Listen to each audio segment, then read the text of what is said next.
नमस्कार। आप सबकी खबर टीवी देखना शुरू कर चुके हैं और मैं हूं धीरज चार।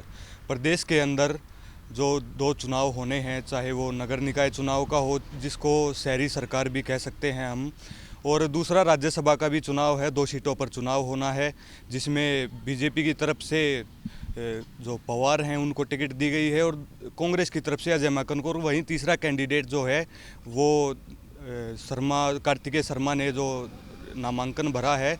10 तारीख को इसका चुनाव होना है और नगर निकाय चुनाव को भी 19 तारीख को मतदान होना है। 22 तारीख को इसका रिजल्ट आना है। सभी पार्टियां, चाहे कांग्रेस हो, बीजेपी हो, जेजेपी हो, सभी ये टाल ठोक चुकी थी कि जो सिंबल पर हैं चुनाव लड़े जाएंगे, लेकिन कांग्रेस इससे पहले ही पीछे हट चुकी है। 3-4 दिन पहले बीजेपी ने भी जेजेपी को एक बड़ा झटका दिया था कि वे अलग से ही अपना चुनाव लड़ेंगे सिंबल पर। जेजेपी अलग से अपना चुनाव लड़ेगी और बीजेपी अलग से चुनाव लड़ेगी, क्योंकि गठबंधन विधानसभा में हुआ है। जेजेपी के उसके बाद उम्मीदवार भी घोषित कर दिए गए थे, लेकिन उसके बाद कल ओम प्रकाश धनखड़ और अन्य जेजेपी के नेता, चाहे वो दिग्विजय चौटाला हो, प्रदेश अध्यक्ष निशान सिंह हो, उनकी मीटिंग हुई और उसके बाद ये फैसला लिया गया कि दोबारा से जेजेपी और बीजेपी गठबंधन में चुनाव लड़ेगी और नगर निकाय के कुछ कैंडिडेट जेजेपी पार्टी वापस लेगी और बीजेपी के कोटे में 14 नगर परिषद के चुनाव और 4 सीट जो हैं जेजेपी के कोटे में आएंगी। तो हमारे साथ बातचीत करने के लिए पंचायती राज प्रकोष्ठ के जेजेपी के प्रदेश प्रधान संजय कबलाना जी मौजूद हैं। सर स्वागत। थैंक यू सर, शुरुआत में आपने गठबंधन किया, जेजेपी का बीजेपी के साथ गठबंधन हुआ, लेकिन नगर निकाय चुनाव में एकदम से ये बात आई कि जेजेपी अलग लड़ेगी, बीजेपी अलग लड़ेगी। तो फिर कल क्या ये बातें हुई कि जिससे कि दोबारा से जेजेपी और बीजेपी की ये गठबंधन की जो है। देखिए, आज हमारा हरियाणा प्रदेश में जननायक जनता पार्टी और भारतीय जनता पार्टी का गठबंधन के साथ सरकार चला रही है और ये जो गठबंधन है, आदरणीय डॉक्टर अजय सिंह चौटाला जी, हरियाणा प्रदेश के उप मुख्यमंत्री दुष्यंत चौटाला जी के सभी ने मिलकर के इस गठबंधन का फैसला लिया था। और जो अब नगर निगम परिषद के चुनाव और निकाय चुनाव आपके बीच में, ये जो भी बीच में सारी बातें आए, ये सभी हमारी पार्टी के नेताओं के या भारतीय जनता पार्टी के वरिष्ठ नेताओं का फैसला है। जो वे फैसला करेंगे, डॉक्टर अजय सिंह चौटाला जी, दुष्यंत जी, जो भारतीय जनता पार्टी के वरिष्ठ नेता प्रदेश के, वे जो फैसला करेंगे, जो उन्होंने मिलकर जुलकर जो भी फैसला किया है, हम उन पर फूल चढ़ाने का काम करेंगे। और रही निकाय चुनाव की बात, निकाय चुनाव अभी आपके बीच में 19 तारीख को वोटिंग होनी है और 22 तारीख को निकाय चुनाव का फैसला आएगा आपके बीच में। तो मैं बड़े उम्मीद के साथ कहना चाहूँगा कि हरियाणा प्रदेश की जनता इन सभी नगर परिषद और नगर निगम चुनाव में अपना पूरा आशीर्वाद दे करके हरियाणा प्रदेश में गठबंधन को फुल बहुमत दे करके अपनी जीत हासिल करेगी। इस फैसले को लेकर कहीं ना कहीं गठबंधन पर भी सवाल उठे। अभय सिंह चौटाला का कल बयान आया कि ये गठबंधन नई ठग बंधन है और जुलाई के बाद इन्हें अपने आप ही बीजेपी बाहर कर देगी। इसको लेकर संजय कबलाना क्या कहना चाहेंगे? देखिए, इनेलो के बारे में मैं कहूँ, इनेलो ने अपने बारे में सोचना चाहिए, अपनी पार्टी के बारे में सोचना चाहिए। इनेलो कहाँ थी, कहाँ से कहाँ आ गई, वो इनेलो का फैसला है।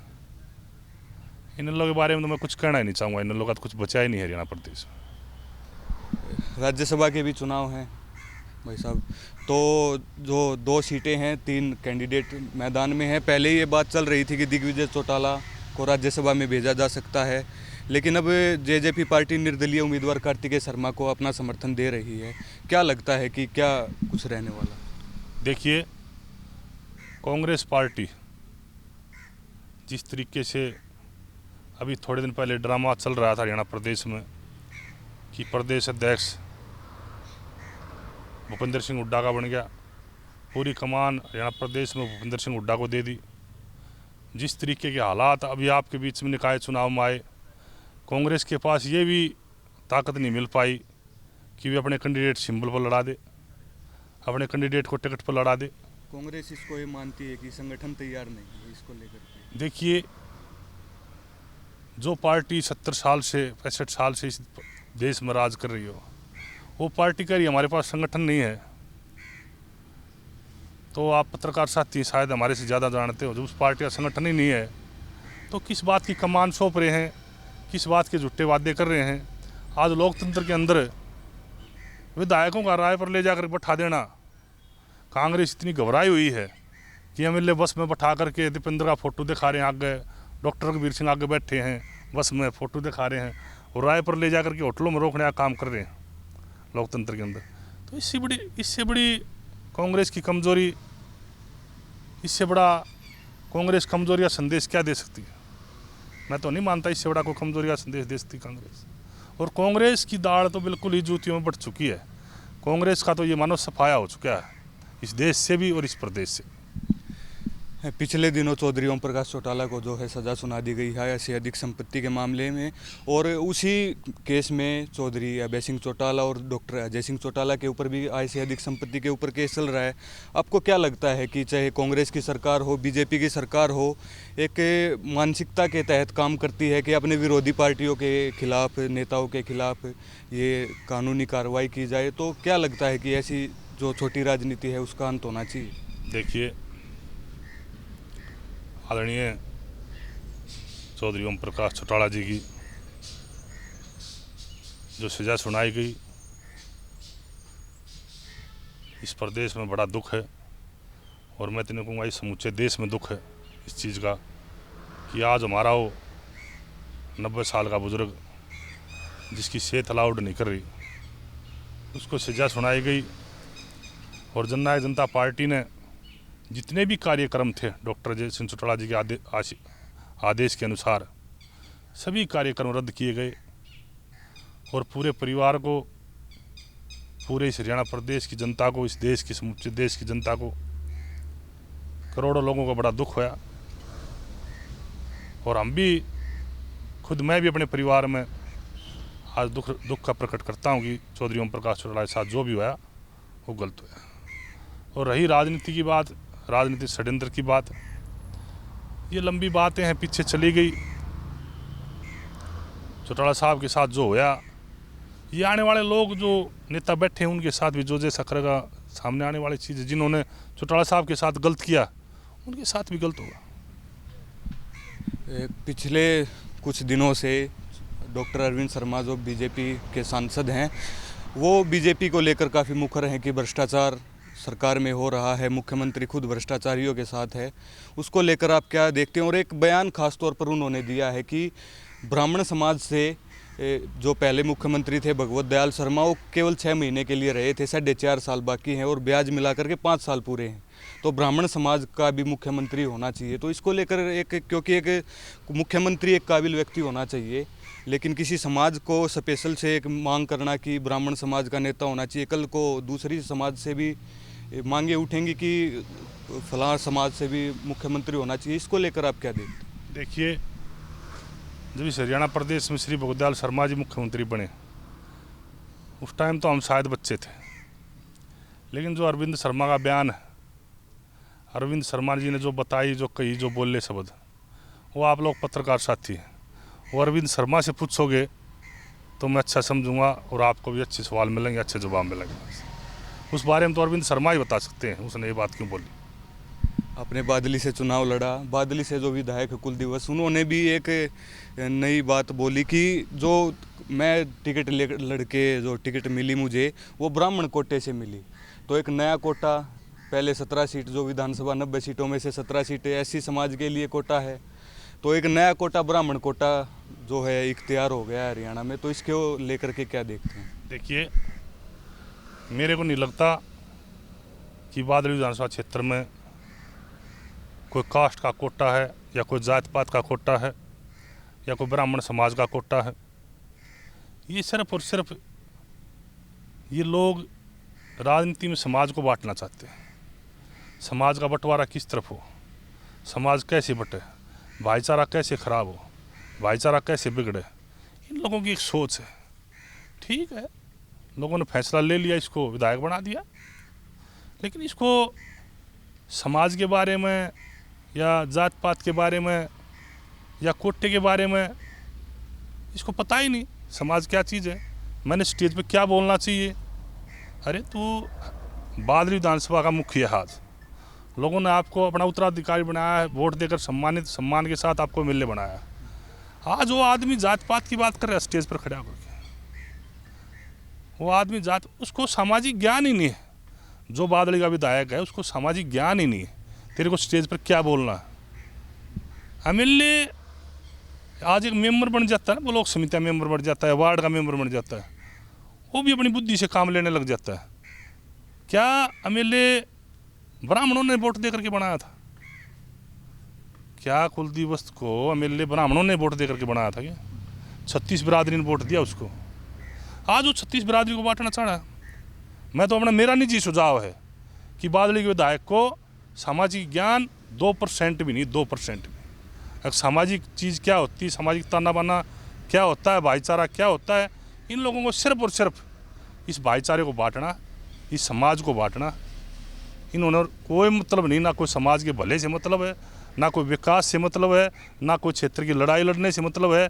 इनको तो सिर्फ और सिर्फ जात पात और भाईचारे को बांटने का काम करना। इसको बिल्कुल भी बादली के विधायक को बिल्कुल भी सामाजिक ज्ञान नहीं, 1% भी। सामाजिक भाईचारा, ताना बाना, समाज या 36 बिरादरी क्या है? ठीक है, लोगों ने वोट दे दिया, विधानसभा में भेज दिया। चलिए, मेरा आखिरी सवाल आपसे है कि आपको दुष्यंत चौटाला ने झज्जर के विकास की जिम्मेदारी दी है। आप झज्जर के जो विकास कार्यों को लेकर जब डिप्टी सीएम साहब के पास जाते हैं तो कैसा रिस्पांस मिलता है? झज्जर ज़िले को लेकर कैसे पॉजिटिव दिखते हैं? क्योंकि जो रैली स्थापना दिवस पर थी वो झज्जर को थी और मुख्य तौर पर एक झज्जर को भी फोकस दुष्यंत चौटाला कर रहे हैं, तो इसको लेकर कैसे पॉजिटिव आप देखिए, जब सरकार बनी हरियाणा प्रदेश में गठबंधन की, तो एक भयंकर बीमारी आई देश में, कोरोना।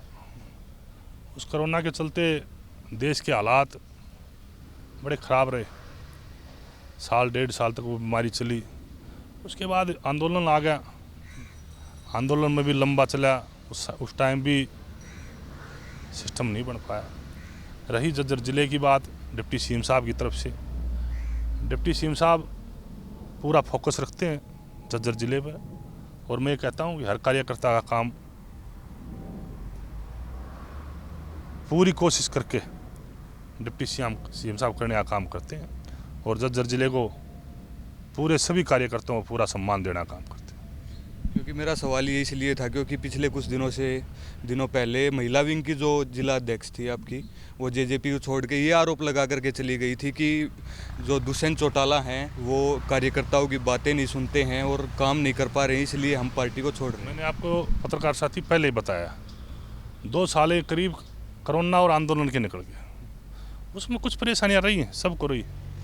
उस टाइम डिप्टी सीएम साहब भी काम नहीं कर पा रहे थे, आप पत्रकार साथी अच्छी तरह जानते हैं।